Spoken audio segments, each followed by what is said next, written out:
Assalamualaikum warahmatullahi wabarakatuh. Alhamdulillah, we have been given another opportunity to meet on the air in the program Man and Nature. Before we continue with our discussion today, let us recap a bit on the topic that we touched on last week, which was geological hazard, landslide,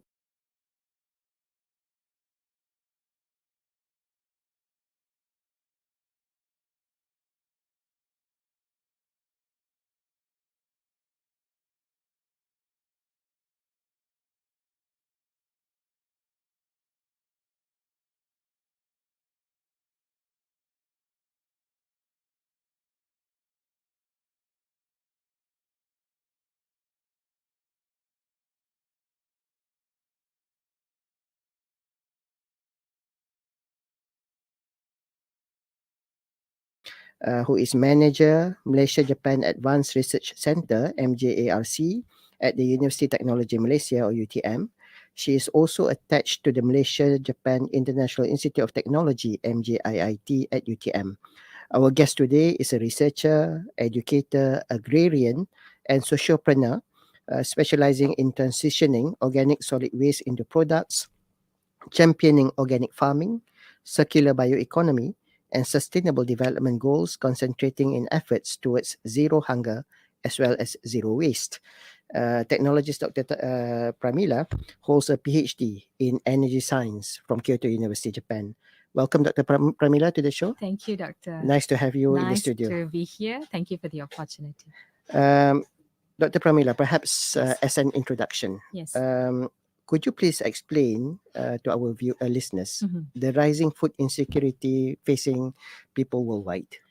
Okay, Doctor. Before that, let me just explain to you what food insecurity is. Mhm. Okay, when you talk about food insecurity, it means we lack the access to nutritious food. Okay. Nutritious food. So it can be, for example, rice, staple food rice for us. It could be wheat, it could be legumes, it could be vegetable, it could be proteins. Okay. When you talk about food insecurity is also a form of disaster in the making. True. Okay. So why it happens is because, we have been having climate change for the longest time, but it never really got to you that today we will have lack of food. It's happening everywhere in Malaysia, right? We didn't even have eggs, True. to be honest. The most basic thing, we couldn't even have eggs. So today we have all this unpredicted weather, extreme weathers. It destroys crops. It disrupts the supply food chain. But when did the wake up call come? Pandemic. When pandemic started, we had lockdowns. We had closure of borders. We had economic downturns. And then what it made is not everybody had the leisure to work from home. Some people had no leisure at all, doctor, no living. They do not have any economic, input that they could afford. So that, they could afford food. So there's economic inequality that goes to the food, a rising food insecurity. Additionally, doctor, it's also the population growth. For example, we took 200,000 years to reach 1 billion people. Can you guess how long we took to reach 8 billion people last year? Can you just have a number in your mind? I'm blank at the moment. Just 2 generations, Right. doctor. So that means about 200, 200 years. 220 years, we already reached 8 billion. So how far along till we reach 10, till we reach 15? So we are already at the point of time, there's a lot of pressure. There's a lot of pressure. We have limited resources. There's arable land. We are converting a lot of land to commodities compared to food. And we have a lot of non-sustainable farming techniques, very old, very manual, and things like that. So food insecurity is the same across the world. Yeah. So this is mainly the main concerns about food insecurity in the world. Interesting that you mentioned about the exponential growth in population. I think this is something that we don't really think about that much. Correct. And this is perhaps one of the cause of the increasing demand Yeah. for food. Yeah. And definitely when we talk about the fulfilling the demands, we need to have sustainability. Correct. Now, Doctor, what are the important measures in the Global Food Security Index, and what is the current scenario in Malaysia? Okay, doctor, when we talk about Global Food Security Index, it's an index, Mm. okay? And every year, this index will evaluate a few countries. So we have about 113 countries that take part in this Global Food Security Index. So we have four important measures in this index. For example, the first thing is availability. Is it available to everyone, where consumers to purchase food? And it measures how vulnerable we are in case if there's a price hike, can everybody afford it, and also as do we have programs and policies that support the customers if there's sudden price hike. So is it available to all? For example, when we had no eggs, this is the current trend that is happening. We had no eggs. Even restaurants don't have, even in the, whatever we eat, nasi lemak, also we don't have an egg, doctor. So is it already, like something that is not affordable anymore? Is it something that is not available anymore? When you come to that, then the second measure is actually affordability. All right. So when you measure affordability, you're actually measuring the agricultural production. Please don't have in mind that agriculture means everything is vegetable. Agriculture also means proteins, vegetables, shrimps, fish. Everything is agriculture, and the on-farm capabilities. We have the risk of supply disruption. Why did we have that supply disruption, and what are the risks there?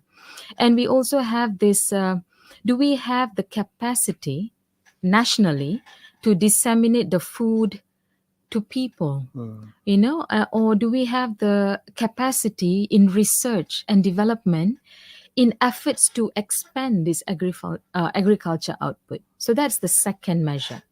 So first you available, then the affordable, then you talk about safety and quality. That's what I mean. Food insecurity means, doctor, nutritious food. Do we have access to safe and quality food? A lot of people think quantity is the best, but quality is actually the king.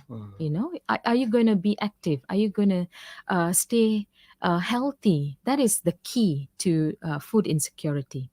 So when they do the safety and quality measures, they are actually looking at variety.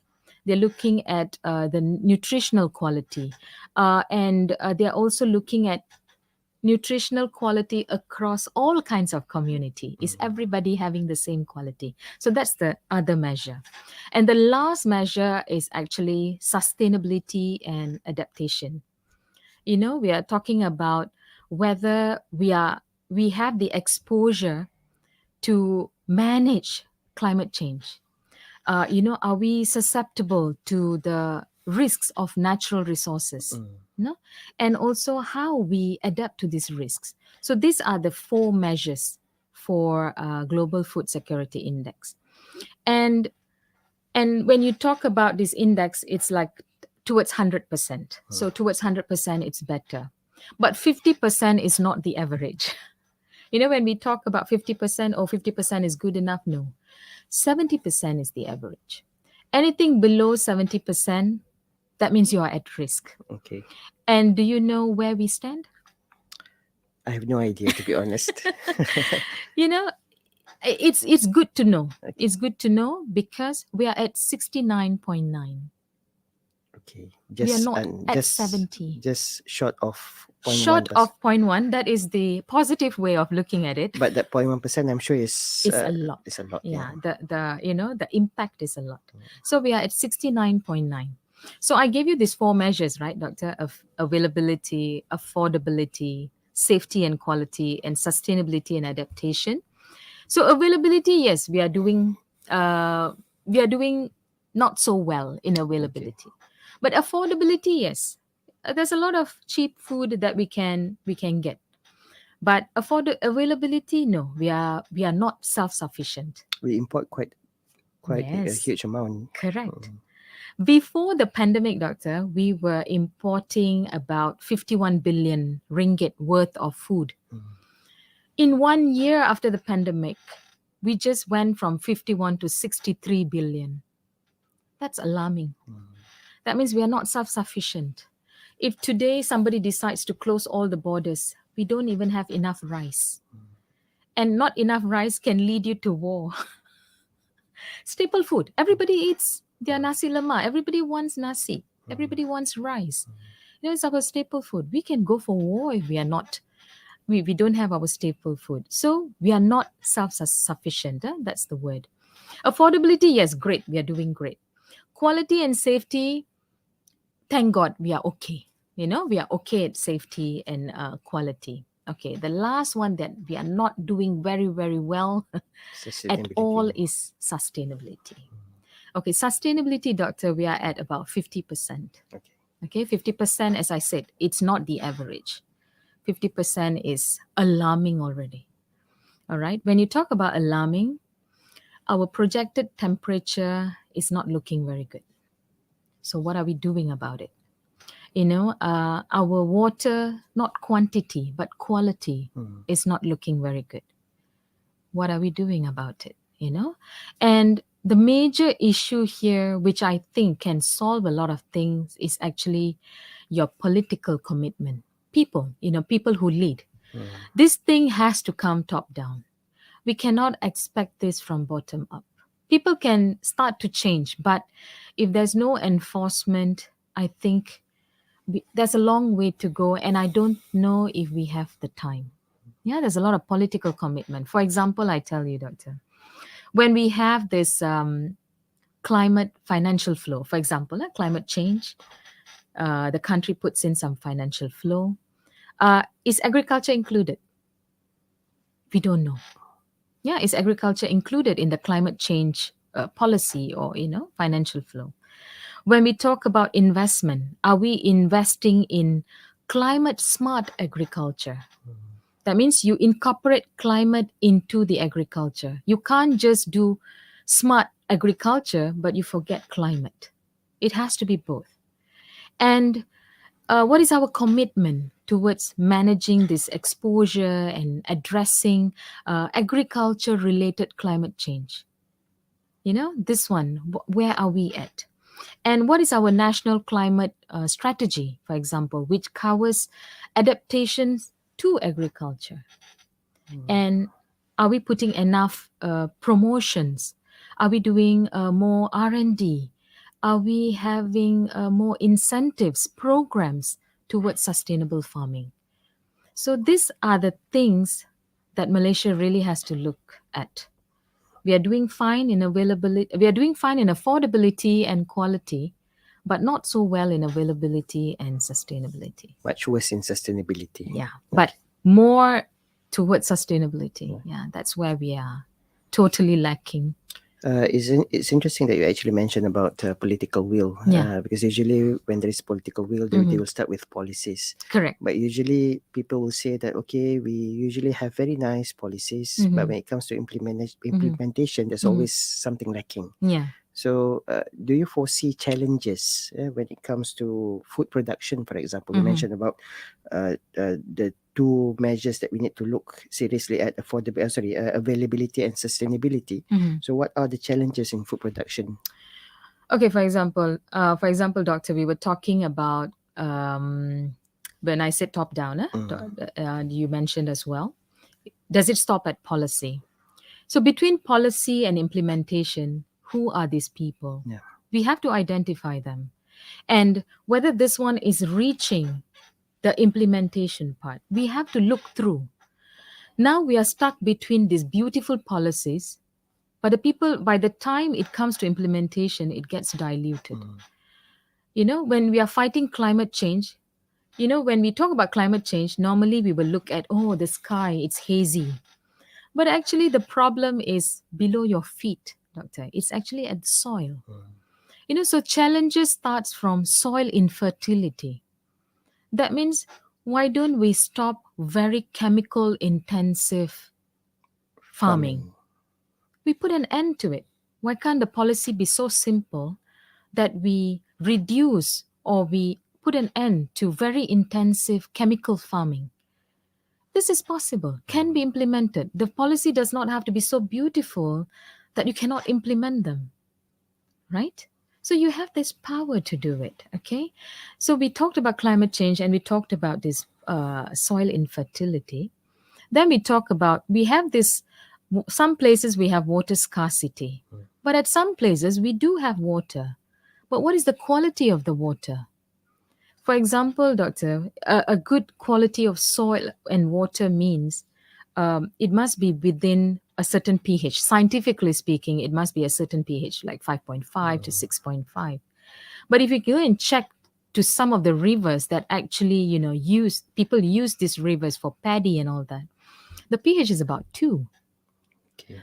What are you expecting from a pH 2 water? Yield is just going to go. But people think there's not enough fertilizer. So they deposit more and more and more fertilizers. So where are we? Implementation part, that means the knowledge is not reaching there. And between the policy and the implementation, people are stuck. Why are people stuck? So this is some kind of a challenge. We talked about the population. We talked about the political and economic stability. But what I want to talk about the challenge is actually, doctor, is the lack of infrastructure and technology. Okay. We have to go towards the science and technology. We have to go towards the development that is rapidly happening. Actually, you can say it's not reaching the people who are implementing, probably because the people are implementing cannot afford that technology. They're very manual because nobody's reaching out to them. We are giving subsidies, but subsidies still going back to the old fashioned techniques. If you're giving subsidy for a chemical fertilizer, are you solving the problem though? So you're not solving the problem. This is where it fails, at across all stakeholders, and also, what is the major thing that this food insecurity and the challenge of food production is, doctor, is our habits. Food waste. We love to waste food, doctor. To be very honest, the highest amount of food waste I'm very sorry to say this, is produced during Ramadan. Yes. We've been highlighting that for many years For now. many years now. Why?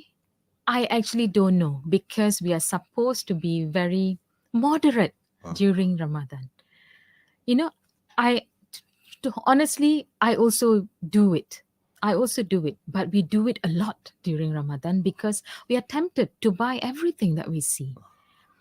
And in Malaysia alone, doctor, a day we produce about 4,000 tons of edible food waste. What I mean by edible means, doctor, is the food can still be eaten. Still good. Still good. I'm not talking about the waste after cooking and all that, not those kind of, but edible food waste. And this 4,000 tons can feed 3 million people. True. So where is our food? We produce, we have this hard time producing, we have this difficult time importing, and everything is going to the dump.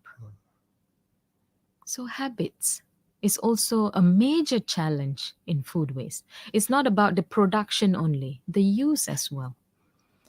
So I think you can see that, yes, climate change, you can always blame on a lot of things, but food waste, who are you going to blame?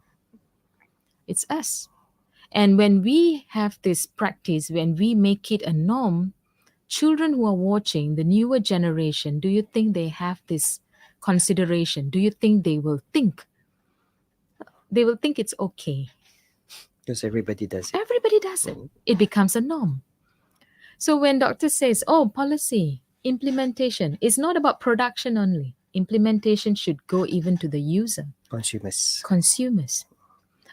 Even, one drop of rice or something, one particle of rice or something is actually very valuable. Someone's, blood, sweat, tears is in that rice. True. So I hope people who are listening actually consider a lot before dumping something. Actually, just to share with you, Yeah. Doctor, Yeah. in our program Man and Nature, Yeah. especially last year, Right. we actually dedicated, I think, about 1 month worth of program Yeah. to talk about the need to stop food wastage, Yeah. especially in the month of Ramadan. Yes. Our theme was Green Ramadan. Right. Because this is a problem that we acknowledge and something needs to be done about it. And also, for your information, it came a few years back. We actually have a joint research with MJIIT and Right. Tsukuba University Right. on food wastage. And we Yes. actually went down to the ground to several housing areas to do intervention programs Mm-hmm. in order to inculcate awareness amongst the population to make sure that they change the habit, as you Correct. said. Correct. It's not easy, but from our experience, it is not impossible. It's This not is impossible. this is You something are right. doable. It's not impossible. It's just a matter of getting people to buy in Correct. to change their habits. Okay. Okay, Doctor. Yeah. Moving on. Yes. What are the strategies that we can implement to combat the rising food insecurity, especially in Malaysia? Okay, that's it. Since we were talking about the habits already, so probably we start from us. Okay. Yeah, the people itself. If we can change our habits, at least we would have not so much of the food wastage, and it goes to the people who need it. All right. But besides that, I think we need some major agriculture reforms. For example, what I mean by reforms is we have gazetted about 8 million hectares for agriculture. 8 million hectares for agriculture, and 75% is oil palm. Mm. And we have only 1 million hectare which shared across the agro food. That means paddy, vegetable, fish, shrimp farming, everything within this 1 million. But we can't really eat oil palm, can we? I mean, I'm not against commodity. Commodity is commodity. That is our economy. We have to save our economy, but something should be done to increase the land usage towards agriculture, production of agriculture. When you talk about production of agriculture and land, then state leaders come in. You cannot expect federal and state not talking terms. You have to come together. Everybody is people, everybody is community. You have to start coming towards one vision. So it must be done across the country. Multiple stakeholders from the top to the bottom, engage everyone. You have to do reforms. And as we said, uh, one is habit, one is reforms, and we go to the willingness to change. For example, Dr. When we talk about, that's this English adage that we use: if it ain't broke, don't fix it. But we are still there.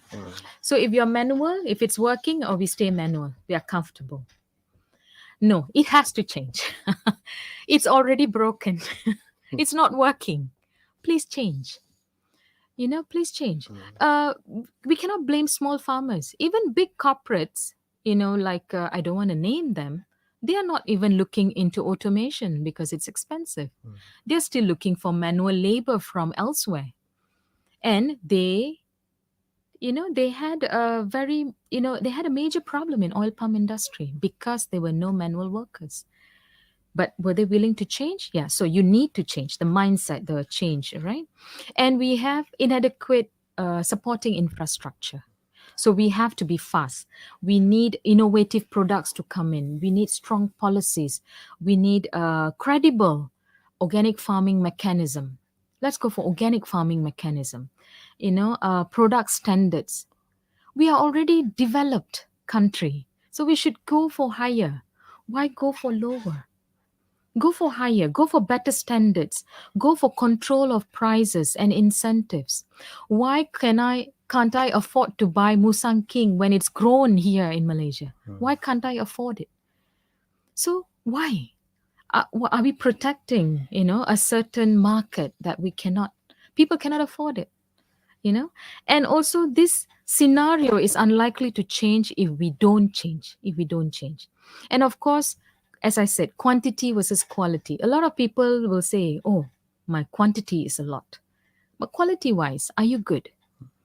If you're going to spend a little bit more on organic kind of farming, and if it's going to give you healthy food, why not? Let's come to that. And and and the last, as a researcher, I think I'm quite sad to see a lot of our innovations, R&D and everything is still in the lab. Why can't it come to the market? Why can't it come to the shelf? What is our problem actually? Is someone looking into it? Or are we reaching people but we are not reaching the right people? Or is it not affordable? Let's look at some way or known initiative. Let's make some initiatives, programs, avenues, so that we can go together. We can move forward successfully. So this, I think, is are the ways to combat the food insecurity.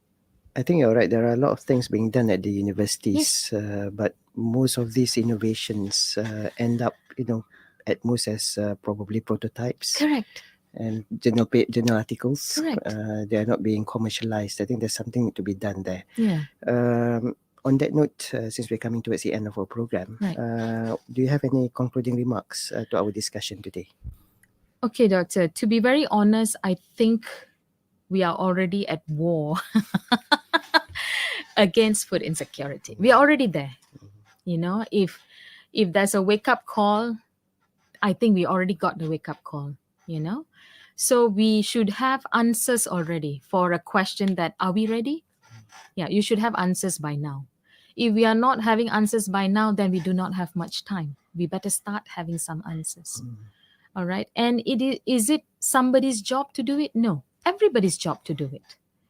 It's you, it's me, it's everyone's responsibility. As we said, it's not about the government, it's not about the implementer, it's about the consumer as well, right? And so time is ticking, and it's ticking really fast. It's not on our side. It's not on our side, to be very honest. Yeah, so let's come together. Let's come together. This is, we eat every day, doctor. Everybody needs food every day. Why don't we come together for a common cause? When we come together for sports. Why don't we come together for something that we do every day, that we need every day to survive, to combat this rising food insecurity? And it's for whom? It's for the people. It's for the planet. It's for prosperity. It's for peace. And it's for all these partnerships. Yeah, let's do that. I think that's a good point that you have highlighted, something that we need to give our attention to. And not just that, we need to act upon it, not just say, but Yes. do, Yes. which is sometimes quite a challenge in itself. You're right. Anyway, thank you, Dr. Pramila, for your insightful sharing on food insecurity. Definitely, I think it has been very interesting, and I'm sure our listeners have found our discussion today very beneficial. As is often the case, time is not on our side, as I mentioned earlier. But nonetheless, Alhamdulillah, your sharing in Man and Nature this week has been very informative. Before we end, I would like to quote a translation from verses 47 to 49 of Surah Yusuf in the Quran, which is translated to the effect that Yusuf said, "For 7 years, shall you diligently sow as is your wont, and the harvest that you reap, you shall leave them in the ear, except a little, of which you shall eat. Then will come after that period 7 dreadful years, which will devour what you shall have laid in advance for them, all except a little which you shall have specially guarded. Then will come after that period a year in which the people will have abundant water, and in which they will press the harvest." So essentially, these verses from Surah Yusuf highlights the need for preparing towards food insecurity. Yes. And as you said correctly, that we need to have a change in our mindset, Yeah. because definitely there has to be willingness to change. Correct. Otherwise, we'll be stuck with our old ways, and problem will not be solved, and things will get worse. So again, thank you, Dr. Pramila, for joining us in Man in Nature this week. And for our listeners, this program can be heard either on Radio IKIM, as well as on IKIM FM's Facebook.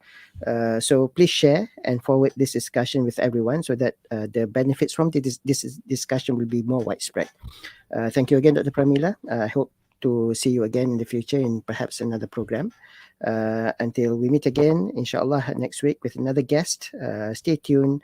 to Radio Ikim, and we meet again Man in Nature same time next week. Wabillahi taufiq wal hidayah. Wassalamualaikum warahmatullahi wabarakatuh.